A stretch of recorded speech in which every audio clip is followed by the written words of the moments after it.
Plot twists in games are nothing new, but few things hit harder than realizing you were the bad guy all along. And just so you don't see me as the bad guy here, just a warning, there will be game spoilers going forward. How's it going, guys? I'm Liam, this is Instant Gaming, and here are 15 games that pulled the old "it was you all along" move, leaving players staring blankly at the credits whispering, "Wait, I did all that?"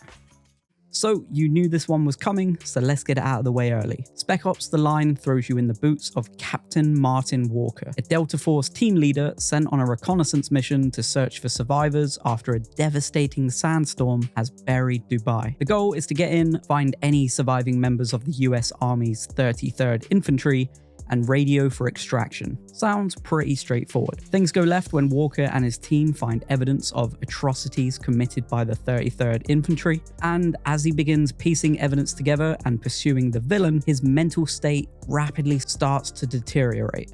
The fourth wall begins to break as each loading screen becomes more and more hostile, and the music is dramatically more aggressive. At this point, Walker has hallucinations so frequently that it becomes difficult to know when you're grounded in the real world or you're acting out of a place of pure insanity. The story culminates in the revelation that the antagonist Walker was pursuing was a hallucination, and Walker himself was responsible for many of the game's atrocities. The ending challenges the player's assumptions about being a hero, criticizes military sim shooters, and leaves you with an empty feeling as the credits roll. Whilst it's a bit of a different version of realizing you were the villain, it's a great twist nonetheless. In BioShock, you play as Jack, a man who survives a plane crash over the Atlantic Ocean and finds a lighthouse that turns out to be a secret entrance to the city of Rapture. You work your way through Rapture, tearing it to pieces, killing its inhabitants, and even harvesting children known as Little Sisters to become more powerful. So, not the greatest guy. During this journey, you are guided by a helpful man known as Atlas. Then plot twist after plot twist occurs, and you find out that you're the illegitimate son of the founder of Rapture, Andrew Ryan. And you didn't find Rapture by chance, you were a sleeper agent being manipulated by Frank Fontaine, Andrew Ryan's rival. You were called back to Rapture to do Fontaine's bidding, and you obey thanks to your trigger phrase, "Would you kindly?" The manipulation comes to a head in one of the most famous plot twists in gaming history. Andrew Ryan finds out Jack is controlled by the phrase, "Would you kindly?"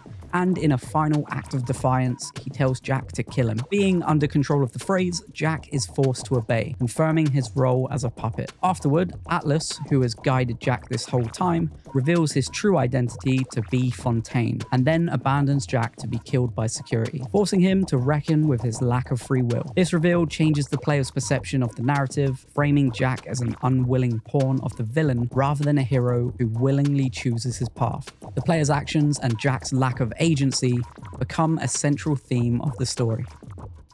Coming in at 13, we have Undertale. Now, admittedly, you don't have to end the game as the bad guy, but if you played the game like a normal gamer, assuming that you have to take down every boss you come up against, you won't realize until it's too late that you were walking around casually destroying lives and making horrific choices. I didn't even know I had the choice during my playthrough. You play as a human who falls into the underground, a place filled with monsters who are each more emotionally complex than the last. The twist in Undertale is you don't have to kill anyone. Yes, even that googly-eyed dog with a sword. You can literally talk your way out of battles or awkwardly spare people until they give up out of confusion. But if, like me, you just went in, then yes, you were the bad guy all along. You just didn't realize that there was any other way. At first glance, Joel is the rugged, grizzled hero we love to root for. A smuggler turned surrogate dad fighting to protect Ellie, the only person immune to a world-ending infection. By the end of The Last of Us, it's clear Joel isn't the hero. He's a villain in a flannel shirt. Joel's descent into morally grey or just all-out dark territory starts with good intentions. After all, who wouldn't want to protect the one person who gave your life meaning again? But when faced with the choice between saving Ellie or saving humanity, Joel chooses Ellie. Not only does he refuse to let the Fireflies operate on her to create a cure, which would kill her, he slaughters everyone in his path, including unarmed doctors, and then he lies to Ellie about it afterwards. It may be a selfish act of love, but it's still selfish. And in a post-apocalyptic world where survival often requires sacrifice, Joel's choice dooms countless lives. So while he may be the protagonist, Joel's not the good guy. He's a deeply flawed man who chose one life over millions.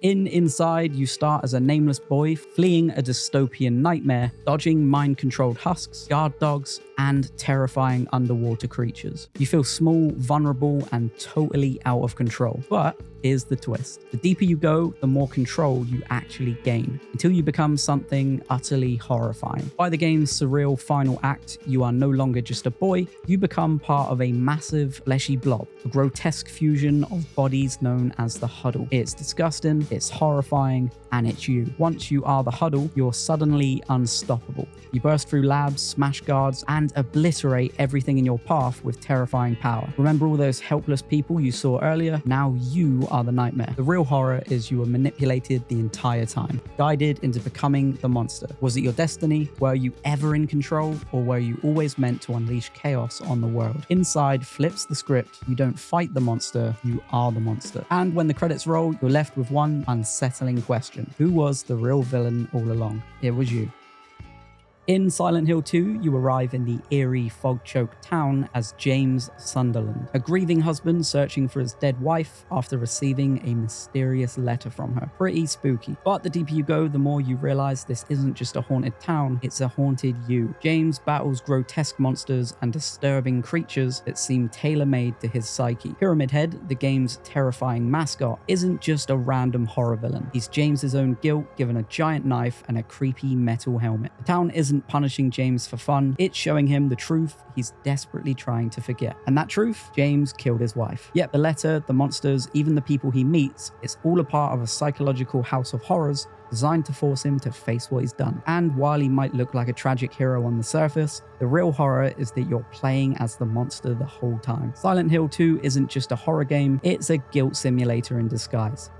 In Far Cry 3, Jason Brody starts as your typical frat bro dropped into chaos, quite literally. Trapped on a pirate-infested island, he goes from scared tourist to tribal warrior faster than you can say rakyat. But here's the twist. While you think you're becoming a hero, Jason is actually spiraling into madness. Each mission sees him growing more ruthless, more bloodthirsty, until he's less savior and more savage. Enter Vaas, the game's iconic villain who asks, "Did I ever tell you the definition of insanity?" Some fans believe Jason answers that question by the game's end. Because he doesn't just survive the island, he becomes it. Whether you choose to leave or stay, the damage is done. Jason becomes the very thing he fought against. But then it gets weirder. In the Far Cry 6 DLC Vaas Insanity, there's a mysterious figure haunting Vaas's mind. And yes, it's Jason reborn as a mental tormentor. His darker self now lives rent-free in Vaas's psyche. So yeah, Jason Brody may not have started as the villain, but in true Far Cry fashion, he definitely became one.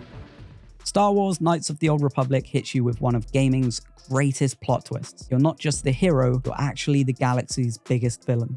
You start the game as a nameless Republic soldier, mind-wiping your way through blaster fights and Jedi training like a champ. You're told you have a powerful connection to the Force, and sure, that seems convenient, but hey, Jedi do Jedi things, right? You build your lightsaber, make some space friends, and head off to stop the evil Sith Lord, Dark Malak. Then, boom, plot twist. You were the Sith Lord, you are Dark Revan, the big bad everyone's been chasing, that is you. The Jedi Council wiped your memory to give you a second chance, hoping you'd walk the path of redemption. But as your memory returns, the choice is yours. Continue being the savior or reclaim your dark throne and conquer the galaxy all over again. It is the ultimate, you either die a hero or live long enough to become the villain. Except in this game, you start as the villain and maybe decide that power still feels pretty good. So yeah, in space, it turns out you were the bad guy all along. Coming in at number 7, we have Call of Duty Black Ops. At first glance, Alex Mason is your classic Call of Duty protagonist, rugged, loyal, and armed to the teeth. You're dropped into the Cold War chaos, brain full of static, and fists full of vengeance. You think you're hunting the bad guys, monsters like Dragovich, Kravchenko, and Steiner. But surprise, you're the monster. Here's the twist. Mason isn't just losing his mind, he's already lost it. Turns out he was brainwashed by the Soviets in a nightmare prison camp called Vorkuta. And Reznov, that grizzled Russian war hero guiding you, yeah, he was already dead. He has been for years. That voice in your head is just a lingering hallucination from your psychological reprogramming. And all of those missions, many of them are part of a larger plan to activate sleeper agents via a mysterious numbers broadcast. One that Mason was secretly programmed to help spread. So while you thought you were saving America, you were really just a puppet with a high body count and a scrambled brain. By the time the truth hits, the damage is done. In Black Ops, the real villain wasn't hiding in a bunker, it was sitting right behind the trigger the whole time. At first glance, Shadow of the Colossus paints a heroic tale. You are Wanda, a brave soul willing to cross forbidden lands and face towering, awe-inspiring colossi to save the love of your life. Sounds pretty noble, but plot twist, you are not the hero, you're the problem. Each of those colossal beasts you hunt down, they weren't attacking villages or hoarding treasure, they were just existing. Some even sleeping peacefully, till you showed up, sword raised, climbing their fur like a maniac. It's less heroic quest and more magical murder spree. And that mysterious voice, Dormin, who promises to bring Mono back, nope. It turns out you're helping an ancient, sealed evil regain its power by destroying the very creatures keeping it locked away. By the end, Wanda's transformation into a horned shadow beast confirms what you've suspected, that you were the bad guy all along. In Prototype, you sprint up skyscrapers, hurl tanks like frisbees, and turn your arms into giant blades. You are Alex Mercer, a man with no memory and a thirst for answers. Sounds like a superhero origin story, right? Think again. You're not just the protagonist here, you are the villain. Alex isn't some tragic hero trying to save New York, he is the virus. The Blacklight virus that's turning the city into a big horror show, that is him. And after being infected in a shady lab experiment gone wrong, Alex wakes up with shape-shifting powers and decides, hey, let's tear through everything until I get what I want. Sure, he says he's looking for the truth, but along the way he causes mass chaos, infects civilians, and treats the US military like target practice. People fear him, and with good reason. By the time you realize Alex's actions are causing more damage than the virus ever could, it's too late. He is not saving the city, he is the apocalypse with a hoodie and a bad attitude. Coming in at number 4, we have Dishonored, and hear me out on this one. In Dishonored, you are Corvo, royal bodyguard turned supernatural assassin, framed for murdering the Empress. Sounds like a setup for a righteous revenge tale. Get powers from a mysterious void god, clear your name, save the kingdom. It's a story as old as time. But what if you're actually the bad guy? Let's break it down here. You get betrayed, but instead of fighting the real killer and restoring order peacefully, you go full stab happy ghost ninja. You teleport through windows, possess rats, and turn enemies into piles of trash. You don't just stop the conspirators, you dismantle the entire city's power structure without a second thought. And depending on how murderous you are, the world reacts accordingly. Plagues spread, chaos rises, people fear the shadow that walks among them, and that is you. And let's not forget, the Outsider gave you powers not because you're noble, but because you're interesting. Translation, you're a fun chaos grenade. By the end, you might be sitting in the throne, but it's done well really better off with a silent masked killer in charge. So are you really avenging an empire or just building one of blood? In Dark Souls, you're the chosen undead, a cursed warrior on a grim quest to link the fire and save the world. You battle dragons, gods, and horrifying abominations, all in the name of rekindling the flame and fulfilling some ancient prophecy. Sounds pretty heroic, but not quite. Turns out this whole link the fire business is just a cosmic scam. The Age of Fire, which is the golden age you're told to prolong, only benefits the gods who don't want to give up their thrones. And the Curse of the Undead is actually the beginning of the Age of Dark, a natural era where humans and not gods take center stage. And what do? You march into Gwyn's ash-filled tomb, burn yourself alive, and become the world's ultimate nightlight, all to keep the gods' power trip going. Or worse, maybe you chose not to link the fire, let the world plunge into darkness, and rule it yourself as the next Dark Lord. Either way, you're not exactly the shining beacon of hope. So while you're dodging dragons and yelling at your screen, just remember, in Lord Dran, even the hero is part of the problem.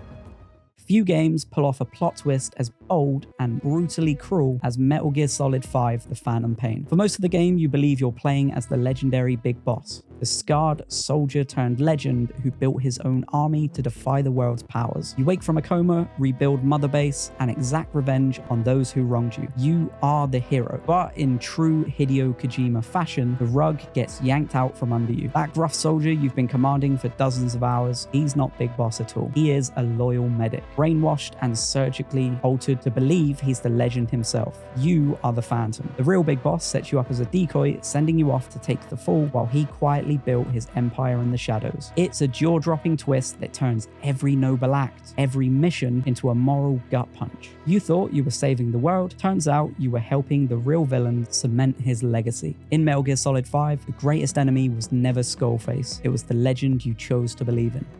And finally, at number 1, we have Infamous. At first, the game makes you feel like a gritty superhero straight out of a comic book. You are Cole McGrath, a bike courier turned lightning-throwing badass after a mysterious explosion devastates Empire City. With your newfound powers, you face a choice: save the innocent or embrace chaos. But Infamous has a cruel little secret hidden behind all those shocking choices. By the game's end, Cole learns that the real mastermind behind all of his suffering is himself, or rather, his future self. Future Cole, now calling himself Kessler, traveled back in time to prepare his younger self for an even greater threat. To toughen him up, he destroyed Cole's life, killed the woman he loved, and turned him into the hardened warrior he needed to become. It is the ultimate superhero gut punch. The monsters you've been chasing across rooftops and frying with volts of justice, he is you, older, wiser, and far more broken. Suddenly, your moral choices take on a haunting new meaning. Were you ever really a hero or just a villain in training? Infamous didn't just ask you to choose between good and evil,